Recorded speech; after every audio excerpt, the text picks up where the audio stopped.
বিসমিল্লাহির রহমানির রহিম।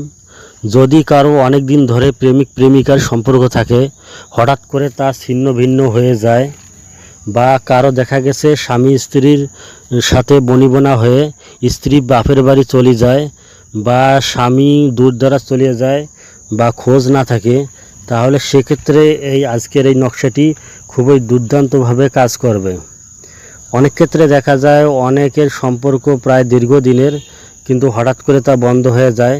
সেক্ষেত্রে এই নকশাটি নিয়ম মতো লিখে আপনি যদি কাজ করেন, ইনশাল্লাহ যথাযথভাবে ফলাফল পাবেন। আজকের এই নকশাটি খুবই পুরাতন একটি বই থেকে আমি তুলে ধরেছি। মহব্বতী একটি নকশা, মুরগির ডিমের উপর করতে হয়। এই মুরগির ডিম আগুনের তাপ পাবে, ততই প্রেমিক বা প্রেমিকা বা স্বামী স্ত্রীর মন তার জন্য উতলা হয়ে যাবে এবং সে অস্থির হয়ে চলে আসতে বাধ্য হবে। তাই আসুন আজকে আমি আপনাদেরকে পুরোপুরিভাবে এখানে কি দেওয়া আছে পরে আপনাদেরকে আমি শোনাবো এবং ভালোভাবে নিয়ম জানানোর চেষ্টা করব। আপনারা সেভাবে আপনারা কাজ করবেন, ইনশাআল্লাহ যথাযথভাবে ফলাফল পাবেন। এখানে লেখা আছে দেগার মুরুগ সফিদ কি আন্ডা। এখানে মুরগির কথা বলা হয়েছে। সফিদ মানে হলো সাদা, সাদা মুরগির ডিমের কথা বলা হয়েছে। আন্ডা পর ও নকশা লেখাকার আর আগ মে দাবা দেবে। আন্ডার মধ্যে ভালোভাবে নকশাটি লিখতে হবে। নকশাটি লিখতে একটু কষ্ট হবে, তারপরেও আপনি যত্ন সহকারে লিখবেন, মনোযোগ সহকারে, তাহলে লিখতে ইনশাল্লাহ সমস্যা হবে না। এবং নকশাটি অবশ্যই আপনারা জাফরান কালি দিয়ে লেখার চেষ্টা করবেন, মেশকো এবং জাফরানের সাথে। তারপর নকশা লেখা শেষ হয়ে গেলে নিচে একটি আয়াত দেওয়া আছে, সাত সাত ফুলান ইবনে ফুলানের। এখানে এই অক্ষরগুলি আপনাকে ভালোভাবে বসাতে হবে। আজল আজল আজল, এভাবে পুরোপুরি নকশা লিখতে হবে।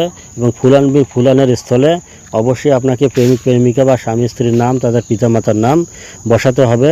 এবং বাংলা দিয়ে এভাবেও লিখতে পারেন যে অমুকের ছেলে অমুক, অমুকের মেয়ে অমুকের কাছে ছুটে আসুক বা মহব্বতে পড়ুক, এভাবে লিখবেন।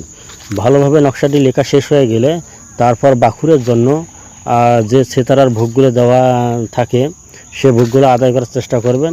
আর অন্ততপক্ষে আপনি আগরবাতি জ্বালিয়ে ধোঁয়া দেওয়ার চেষ্টা করবেন।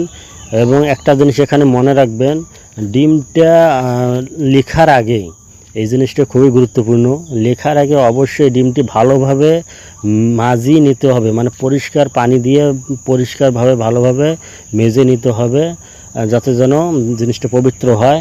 এবং আগরবাতির ধোঁয়া দিয়ে তারপর জিনিসটা লিখবেন।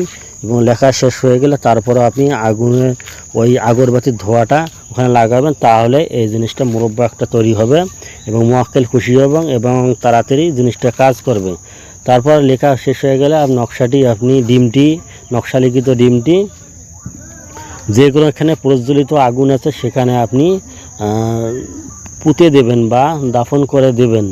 এর ফলে ওই নকশার তাসিরে কাঙ্ক্ষিত ব্যক্তি অস্থির হতে বাধ্য হবে। অবশ্যই আগুন যেখানে রাখবেন ডিমটি, সেখানে যেন প্রতিদিন আগুনের তাপ পায়, এরকম চুলায় আপনাকে রাখতে হবে, চুলার নিচে বা প্রজ্বলিত আগুনের নিচে। অবশ্যই ভিডিওটি উপকৃত মনে হলে লাইক সাবস্ক্রাইব করে পাশে থাকবেন। ধন্যবাদ সকলকে।